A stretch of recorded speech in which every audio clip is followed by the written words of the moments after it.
Richard Gomez, kasama ka sa ruling class ng Pilipinas. Nakailang term ka na diyan sa sa Kongreso, yung asawa nagrerelyebo kayo. Ano, nagpasasa lang kasi kayo, mga ano. Hindi ba, yung hindi ba maabot ng isip mo yung kasalanan mo din dito?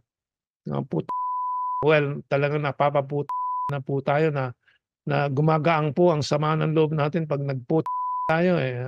Well, para kay Richard Gomez, Congressman, sila po ay kasama po sa ruling class pero siya po ay nagrereklamo.